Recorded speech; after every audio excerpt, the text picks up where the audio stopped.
So step number one, decide to develop the habit right now, the habit of focusing on what's right in your world instead of what's wrong. The habit of focusing on what you do have instead of what you don't have in a situation. And as basic as that is, and as well as you know it, you've got to make it a habit. Because those habits form the chain of your ultimate character, of who you become and how you end up living your life. Being positive isn't going to change my life. I got to deal with the real problems around me, those real challenges that are out there. I don't want to just be positive. Somebody says, how's it going? I go, I'm doing great. And they go, why? You go, I don't know, but I just feel good. I don't want to be that way. I want to be real. I want to be on top of things.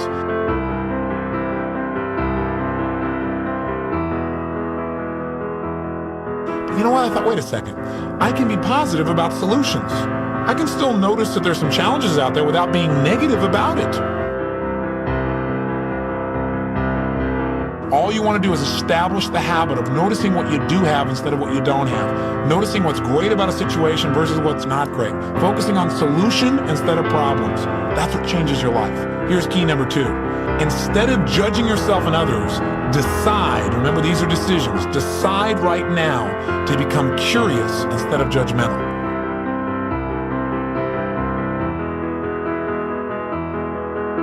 Remember, when you find fault in other people, when you start noticing constantly how they've wronged you, how this person is not good enough, or they're too egotistical, they're too proud, or they don't really care about people, as soon as you start judging other people, you just got to remember something. If you start judging other people, you're going to also start judging yourself intensely. If you're angry at other people, there's a very good chance you're angry at yourself as well. Maybe we need to perceive more and judge less. Maybe instead of finding fault with other people, without really thinking about what they've gone through to be where they are this day, maybe we can get really curious about what's making this person be in the state they're in, or what's the motivation behind this person's anger.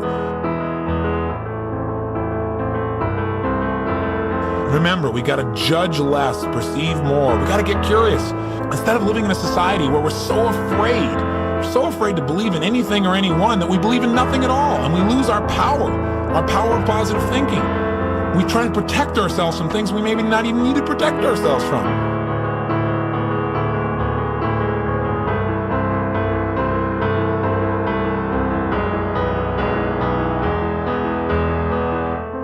The bottom line is, if you go looking for brown, you're going to find it anywhere you look for it, in others or yourself. Free yourself from the disease of making others wrong, and you'll free yourself from the disease of making yourself wrong. You have a lot more energy to create solution instead of problems. It's part of the power of positive thinking instead of falling for the destructive power of negative thinking.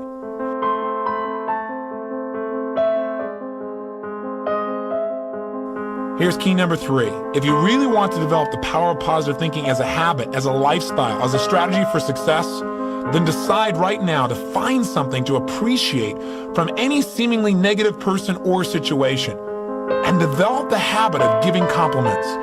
See, if you really want to have some more positive feelings in your life, you got to keep focusing on what's right. You got to get curious. And most importantly, you got to find something to appreciate even in the tough times. Because in reality, as we've talked about so often before, the toughest times in your life sometimes provide you with the real resources to change your life. So what we've got to do is find something to appreciate. Not someday when things work out. We got to appreciate where we are right now. So when I say number three is develop the habit of noticing something you can appreciate out of the situation, even something that seems to be negative. What I mean by that is find out what's working, but also appreciate what isn't working. Appreciate it enough that maybe it creates enough pain for you to want to make a change. Hey, being purely positive all the time is not the ultimate solution. Being purely positive 98% of the time to me is the solution.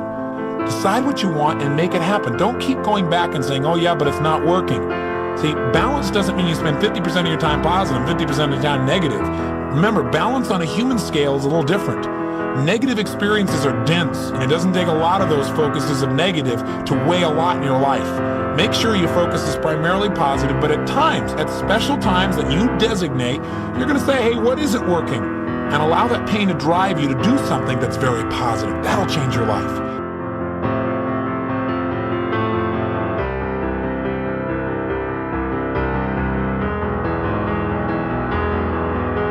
Here's key number four. Decide not to be perfect.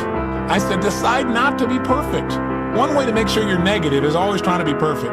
Because you know what? You're always going to notice you're not. Because you're this thing called a human being. You're going to screw up. You're going to be negative. Things are going to happen where you don't follow through on what you know. You're going to make poor decisions. You're going to say things you shouldn't say, do things you shouldn't do, mess up like you shouldn't mess up. But you know what? When that happens, instead of being negative and beating yourself up and saying, boy, here's another example of me sabotaging myself, decide what you do want.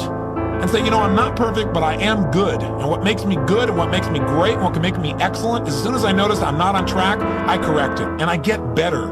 Your goal each day is to get better, not to be perfect. See, the only way you fail is if you quit. But if you learn something and you expand from it and you make some new decisions that enhance your life and the people you care about, then there is no failure. Don't try to be perfect, because you'll never succeed. And here's the final one, key number 5. Decide to develop the habit of using the F word, faith. Make sure that you're in the position of utilizing the tool that really positive thinking is about. Positive thinking, I've said it over and over again, really is just the power to believe. And as you believe, so is it done unto you. As you believe, so it's created. You need to make certain that you create that certainty inside yourself. And you know what?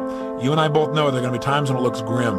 And the only power you really have is that power to have faith. To step forth and say, I'm going to put myself on the line.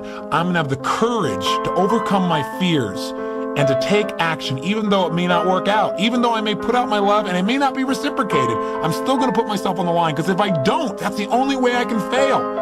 See, without faith, nothing exists. And remember one more thing. No matter how bad it seems, this too will pass. That you've made it this far. You've been through tough times. Times when you didn't think you could pull it off, and you've made it.